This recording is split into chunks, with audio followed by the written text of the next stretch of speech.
أعوذ بالله من الشيطان الرجيم. بسم الله الرحمن الرحيم.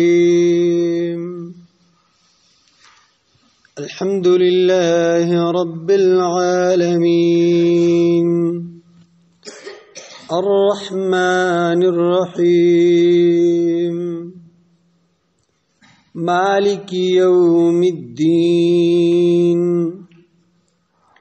إياك نعبد وإياك نستعين.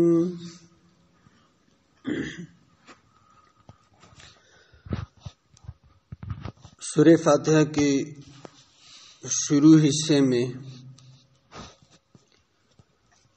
توحید کا دعویٰ ذکر ہوا الحمدللہ الفاظ کے ساتھ.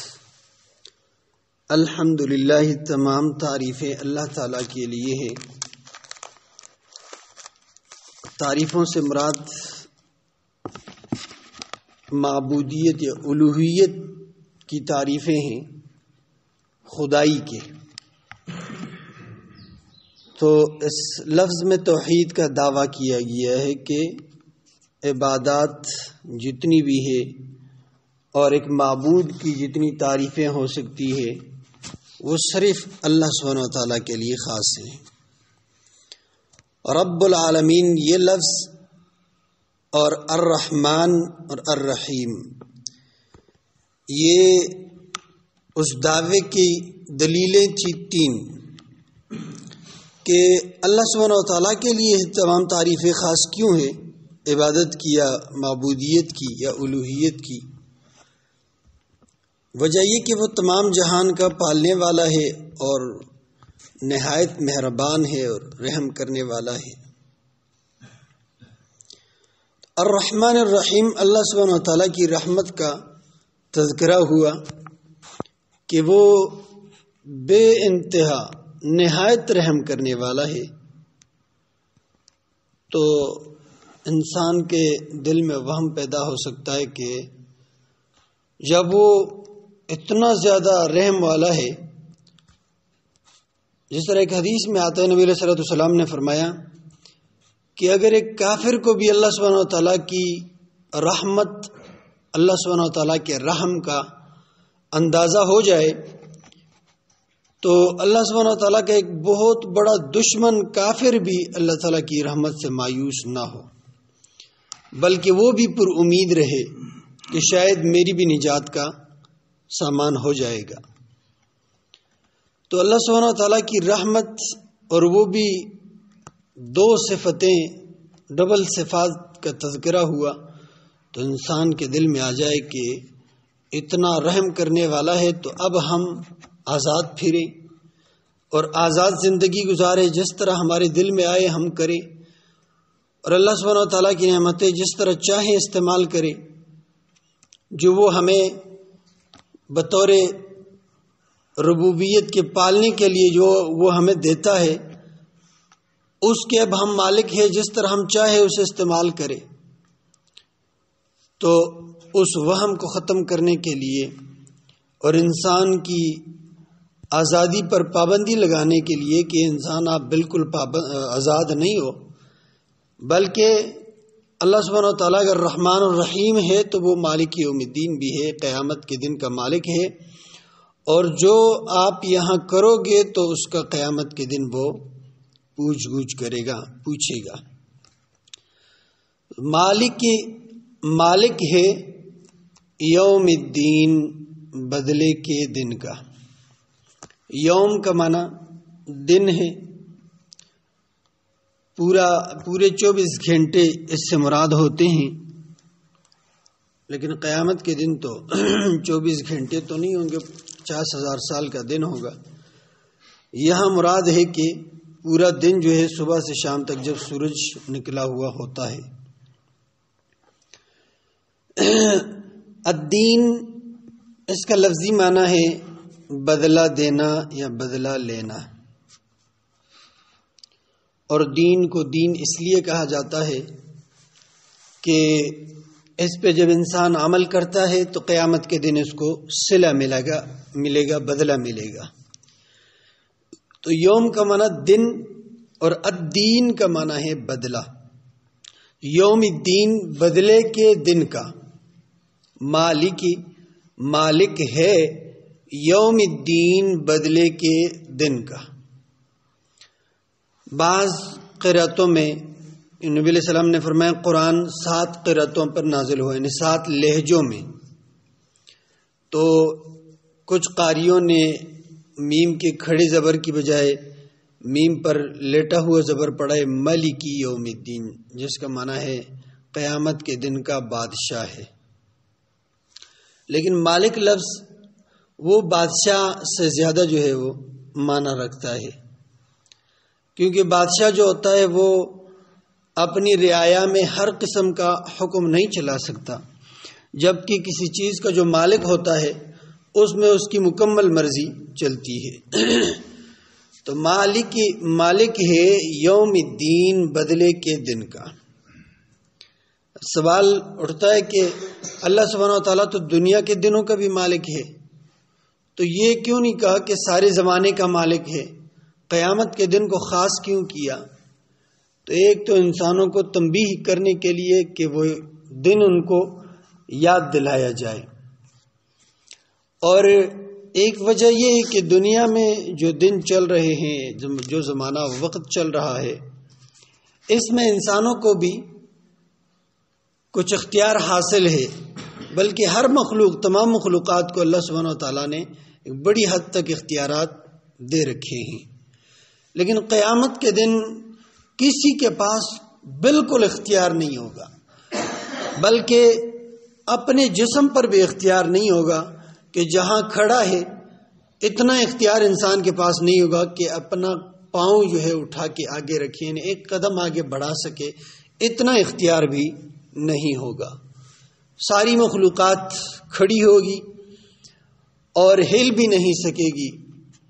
قیامت کا محشر جب قائم ہوگا اور سارے لوگ وہاں جمع ہوں گے، پھر اللہ سبحانہ وتعالیٰ پوچھیں گے بھی لمن الملک اليوم، کہ آج بادشاہی کس کی ہے؟ تو دنیا کے بڑے بڑے مغرور اور تکبر سے بھرے ہوئے بادشاہ وہ بھی سر جھکائے کھڑے ہوں گے، کوئی اپنی زبان کو بھی نہیں ہلا سکے گا، کہ یہاں تک کہ کوئی پیغمبر ہی کہہ دے کہ اللہ بادشاہی تو ہر وقت تیری ہی ہے، تو انسان اس وقت اتنا بے بس ہوگا۔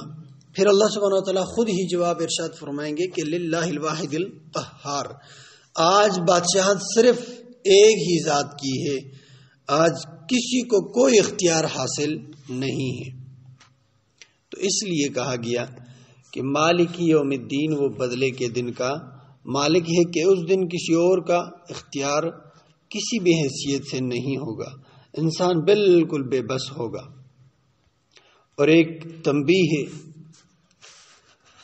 ایاکا صرف تیری، نعبدو ہم عبادت کرتے ہیں، و ایاکا اور صرف تجھ سے، نستعین ہم مدد مانگتے ہیں۔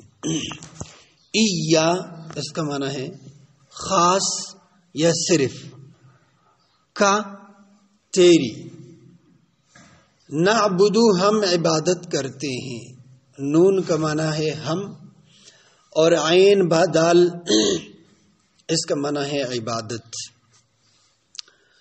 عبادت کا لفظ جب آتا ہے تو اکثر ہمارے ذہنوں میں 2-3 چیزیں ہی آ جاتی ہیں، مثلا نماز، روزہ، صدقہ، خیرات۔ عبادت ایک وسیع معنی رکھتا ہے، ایک وسیع مفہوم رکھتا ہے۔ عبادت کا لفظی معنی ہے ایک چیز کو بہت زیادہ استعمال کر کے اسے بوسیدہ کر دینا، یعنی بہت زیادہ استعمال کرنا کسی چیز کو۔ اور دین اسلام کے اصطلاح میں عبادت کا معنی ہے کہ اپنے آپ کو مکمل طور پر اپنے معبود کے حوالے کر دینا، کہ جس طرح اس کا حکم ہو بس اسی طرح کرنا ہے، یعنی اس کی اطاعت کرنی ہے ہر معاملے میں، کہ جہاں وہ کہے کہ رکوع کرو تو یہ عبادت ہے، رکوع کرنا، جہاں وہ کہے سجدہ کرو تو وہاں سجدہ کرنا عبادت ہے. جہاں وہ کہے کہ نہ رکوع کرنا ہے نہ سجدہ کرنا ہے جیسے نماز جنازہ ہے تو وہاں یہ دونوں کام نہ کرنا یہ عبادت ہے. جہاں وہ منع کر دے کہ اس وقت نہ رکوع کرنا ہے نہ قیام کرنا ہے نہ سجدہ کرنا ہے تو وہاں یہ کرنا عبادت ہے. مثال کے طور پر نبی علیہ الصلوۃ والسلام نے فرمایا کہ جب سورج نکل رہا ہو تو اس وقت کوئی عبادت نہ کرو، جب غروب ہو رہا ہو اس وقت کوئی عبادت نہ کرو، اور جب آسمان کے سینٹر میں ہو تو اس وقت بھی کوئی عبادت نہ کرو، یعنی نماز وغیرہ. تو اس وقت نماز نہ پڑھنا عبادت ہے. ہاں کچھ نمازوں کی جو ہے وہ رخصت آئی ہے. تو بہرحال عبادت کا معنی ہے مکمل اطاعت کرنا. تو اور یہ اطاعت بذاتی ہی ہو، جیسے ہم اللہ کے رسول کی اطاعت کرتے ہیں تو وہ اللہ کے رسول کی اطاعت بذاتی ہی نہیں ہے. وہ جو ہم اطاعت کرتے ہیں اللہ کے رسول کی وہ اللہ تعالیٰ کے حکم پر اللہ تعالیٰ کی وجہ سے کرتے ہیں تو وہ بھی اللہ تعالیٰ ہی کی عبادت ہے. تو جس عبادت میں اللہ تعالیٰ کی اطاعت نہیں ہے وہ بظاہر تو ہم اس کو شاید عبادت کا نام دے دیں لیکن وہ حقیقت میں عبادت نہیں کہلائے گی. جس طرح بہت سارے مسلمانوں میں بھی اور دیگر فرقوں میں بھی ایسے لوگ ہیں جو اپنی مرضی سے جو ہے وہ لگے رہتے اور یہ سمجھتے کہ ہم عبادت کرتے ہیں. جیسے مسلمانوں میں کچھ لوگ ہیں کہ جو مسجدوں میں ہی اچھلتے کودتے ہیں اور ایک عجیب طریقہ انہوں نے اختیار کیا ہوا ہوتا ہے اور اسے وہ عبادت سمجھتے ہیں. اوپر ہوتے ہیں نیچے ہوتے ہیں یا جو ہے ہلتے رہتے ہیں رقص بھی کرتے ہیں اور اسے وہ عبادت سمجھتے ہیں. حالانکہ اس چیز کا اللہ تعالیٰ نے حکم نہیں دیا، اللہ کے رسول نے حکم نہیں دیا. تو یہ عبادت نہیں ہے، یہ گمراہی ہے. تو عبادت وہی ہے جس کا اللہ تعالیٰ نے حکم دیا، یعنی اللہ تعالیٰ کی تابعداری کرنا عبادت ہے. تو عبادت صرف اللہ تعالیٰ کی اور صرف اللہ تعالیٰ کے بتائے ہوئے طریقے پر، اللہ کے رسول نے جو طریقہ بتایا اللہ تعالیٰ نے بتایا اپنے رسول کے ذریعے. تو ایاکا صرف تیری نعبدو ہم عبادت کرتے ہیں، و ایاکا اور صرف تجھ سے نستعین ہم مدد مانگتے ہیں. جس طرح نعبدو میں نون کا معنی تھا ہم، تو یہاں نستعین میں جو شروع کا نون ہے اس کا معنی ہے ہم. اور سین اور تا جو ہے نون کے بعد جو سین تا ہے اس کا معنی ہے طلب کرنا، مانگنا. یہ آگے بھی بار بار آ جائے گا، یہ اس میں طلب کا معنی ہوتا ہے. اور آگے عین یا اور نون یہ اون سے نکلا ہے. اون سے جس طرح اردو کا لفظ تعاون نکلا ہے، اون کا معنی ہے مدد، تعاون کا معنی باہم ایک دوسرے کے ساتھ مدد کرنا. تو اس سے یہ لفظ نکلا ہے. تو عین یا نون اس کا معنی مدد ہوا اور سین تا کا معنی طلب کرنا اور نون کا معنی ہے ہم. تو نستعین ہم طلب کرتے ہیں مدد، وَإِيَّاكَ اور صرف تجھ سے نستعین ہم مدد مانگتے ہیں، مدد طلب کرتے ہیں.